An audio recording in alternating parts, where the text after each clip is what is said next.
Harsh Words, written by Enter Madness.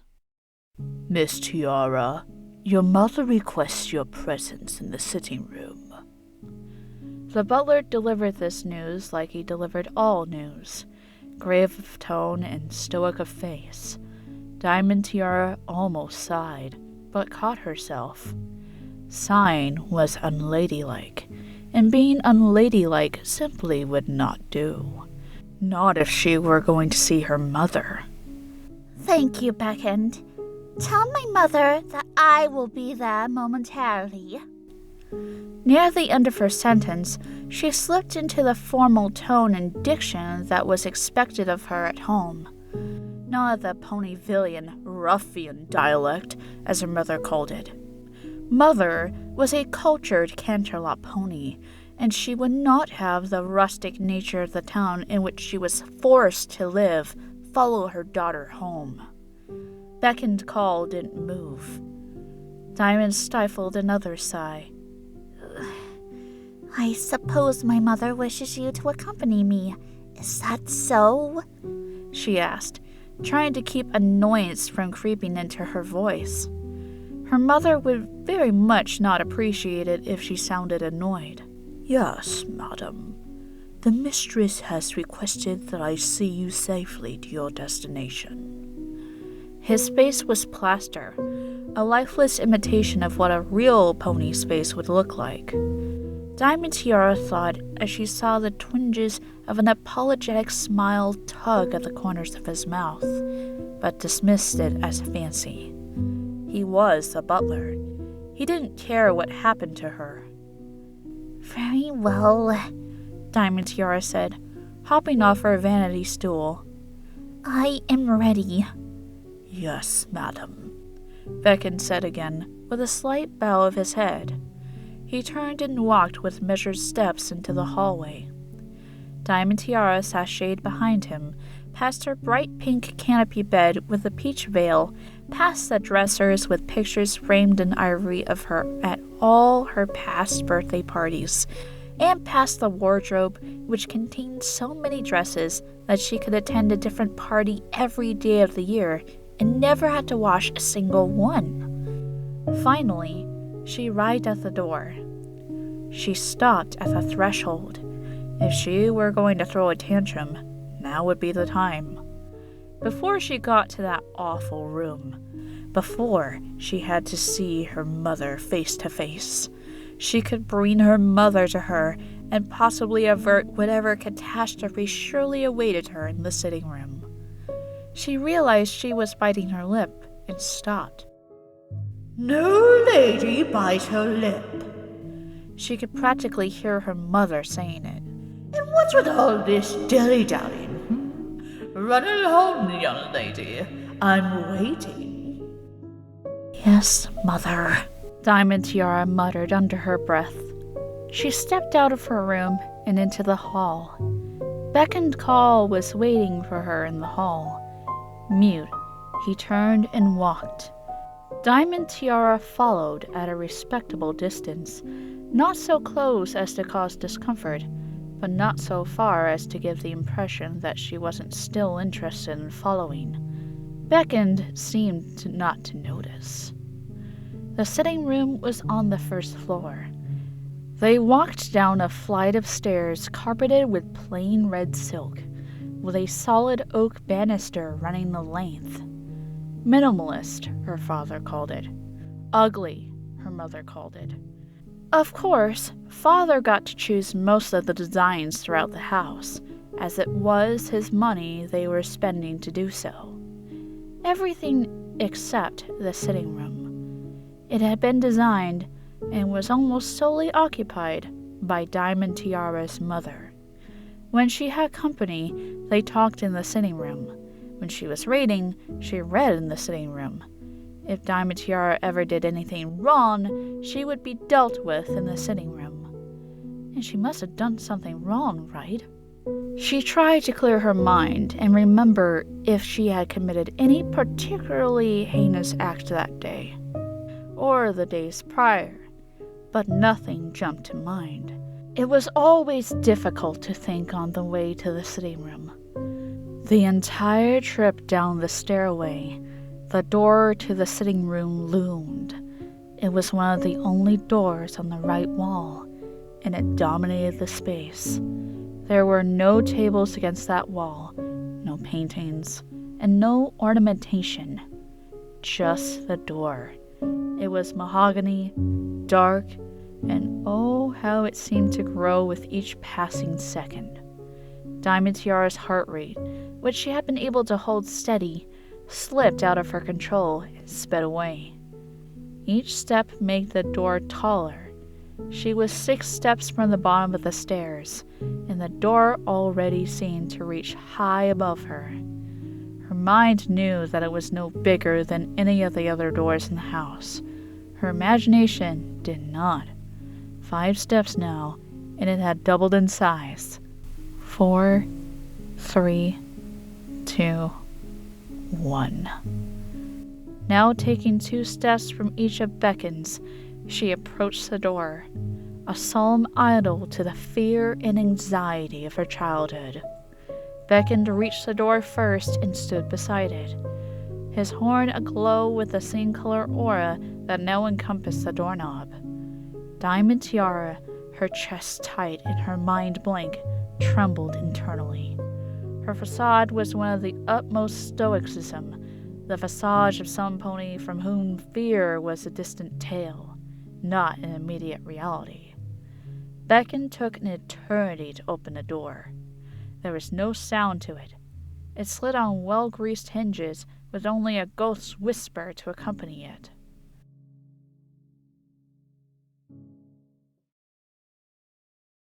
The room came into view, right to left. The small dresser that held the only mirror in the room. The window that looked out into the small garden in the backyard.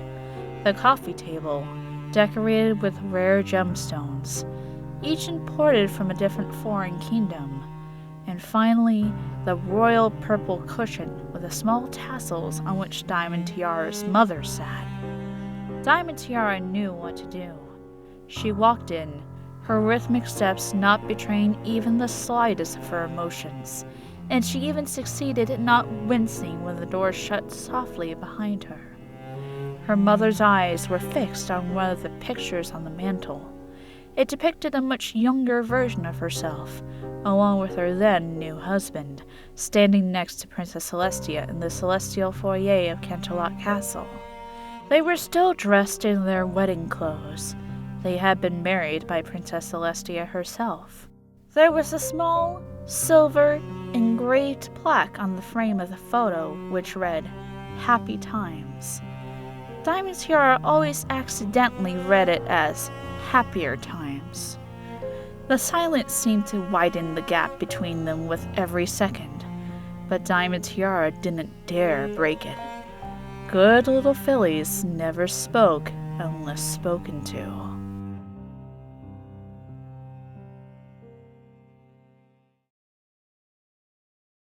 "I don't suppose you know why you're here." Flat, even. That was Mother. No, ma'am. Mother sighed a little and shook her head.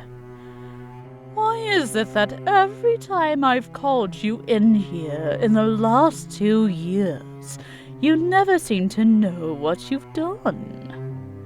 None of Diamond Tiara's customary replies, "Yes, ma'am," "No, ma'am," and "I'm sorry," sufficiently answered the question, so she remained silent. Her mother continued without looking away from the picture. "The maid said she saw your teacher in town today." Mother never used any of the help's names. Beckand was the butler, Spritz was the gardener, and Petunia was the maid. She never even called Miss Shirley by her name.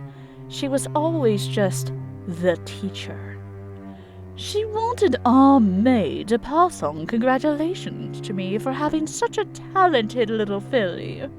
She said you were cast as a lead in the school play." Diamond Tiara's spirits lifted.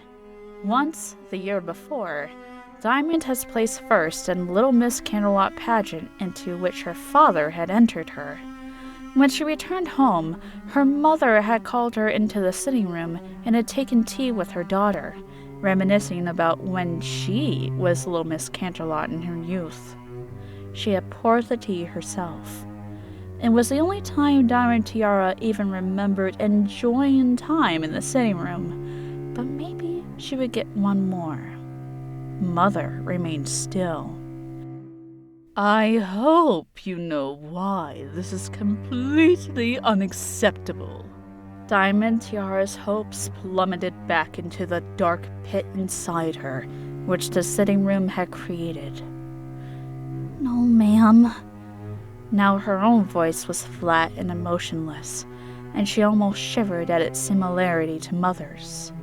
Almost. And now she rose. At her full height, Mother was no more intimidating than the average mare around Ponyville. Even Miss Cheerily had an inch or two on her. And yet, there was no pony who towered as she did. There was no pony whose monolithic frame and angular features gave the impression that she was something to be feared. Something that should fill those who beheld her with a reverence shown for ancient things of great and terrible power. Diamond Tiara's body was rigid, but her mind cowered before the presence now standing in front of her. She didn't allow even a single gulp.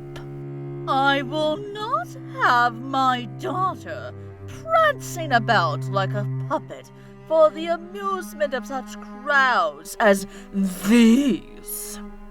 She said these as a beckoning out to the degenerate masses which no doubt amassed outside the walls of her world. The theater is something to be respected. In time, you will learn this. It is not meant to be trampled underneath the hooves of ruffians, much less the children of ruffians. It will be a cruel mockery of high art, and you will not be seen as part of the freak show. Yes, ma'am. Mother turned to face her daughter. I cannot even fathom why you auditioned for the play at all. Whatever talent you may think you possess will be overshadowed by the buffoonery which will occur around you.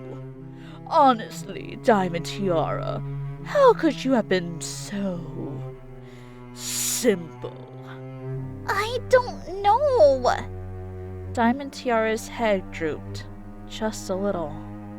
Mother's eyes narrowed ever so slightly. Pick your head up, girl. Just because you're simple doesn't mean you can act like it. And what have I told you about those words? I don't know is a poor excuse for an answer. Now, I want you to tell me what you were thinking when you showed such callous disregard for your superior breeding. Diamond Tiara's brain searched for answers. Because I wanted you to be proud of me? Because I thought it would help me make friends? Because it makes me happy? None of those answers seemed to fit. None of them captured how she felt, and the right answer was slipping away, further and further, until she could catch no glimpse of it. Well? Mother was frowning now. Bad things always followed when Mother frowned. Spit it out! I don't know! The frown deepened, and her voice took on an icy clarity. I should have known better. What did I expect? A real answer? Anything that would help prove to me that I haven't completely failed as a mother and instead raised a heathen? Simple answers from a simple filly. I suppose I should expect nothing else. Now why don't you— I don't know! Diamond Tiara screamed as she crouched down. Her eyes clenched tight and her hooves clamped over her ears. I don't know! I don't know! I don't know! Leave me alone! Everything that had been simmering inside since she was old enough to be scolded suddenly came to a boil. I hate you! I hate you! Why won't you leave me alone? If Mother spoke, her words were drowned out by the storm raging in Diamond Tiara's head. The filly saw and heard nothing of her, but she could certainly feel her. The blow landed on the side of Diamond Tiara's head. The filly opened her eyes and stood back up, her mouth agape. She couldn't read the expression on Mother's face. It seemed half horror, half rage, all tinged by a hint of lingering disappointment. But Diamond Tiara was already gone.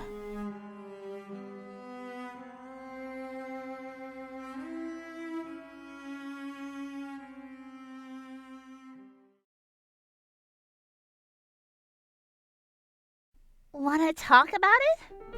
Diamond Tiara didn't have to turn around to know who was behind her. Silver Spoon always seemed to know when something was wrong. She shook her head. Silver Spoon said nothing. She plopped herself down into the swing next to the one which Diamond Tiara occupied.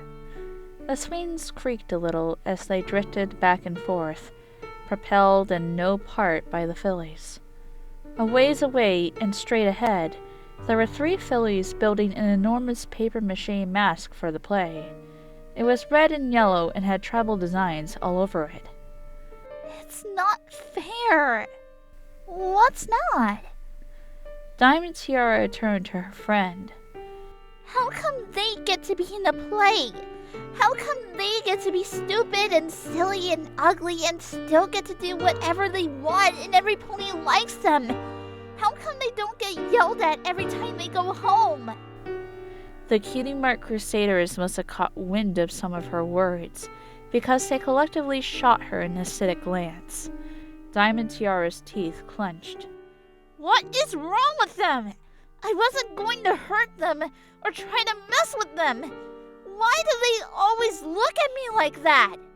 She hopped off the swing and started towards the Crusaders, Silver Spoon trailing close behind.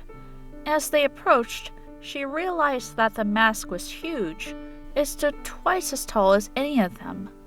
Scootaloo was the first to see them, and she warned the others. What do you want? Her tone made Diamond Tiara's teeth clench even harder.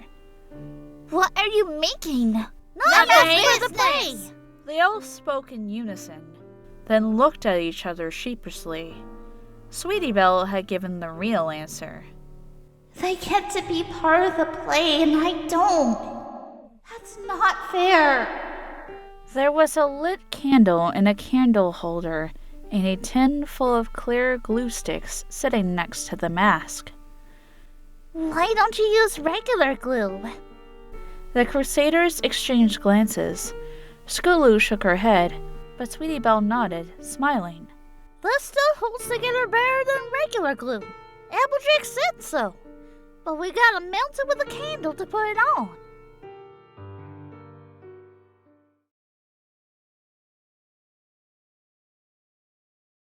Without a word, Diamond Tiara gave the candle a little nudge with her hoof, tipping it over onto the mask. Seconds later, it was ablaze.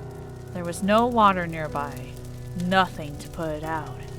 The Crusaders tried blowing on it, but it had already gone out of control. The fire spread and consumed, and there was nothing any pony could do about it. Hey! Scootaloo called to Diamond Tiara, who was already walking away with a smirk on her face. Why did you do that? Diamond Tiara didn't answer. Once they were a ways away, she said, Go home, Silver Spoon. Huh? Don't you want to hang out more? Diamond Tiara shook her head. No, you were never here. They can only get one of us in trouble if we split up now. Silver Spoon grumbled a little, but did as she was told. Diamond Tiara knew they would both get in trouble.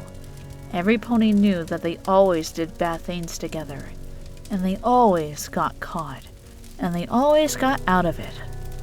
No, protecting Silver Spoon was the last thing on her mind. She just didn't want any pony to see her cry.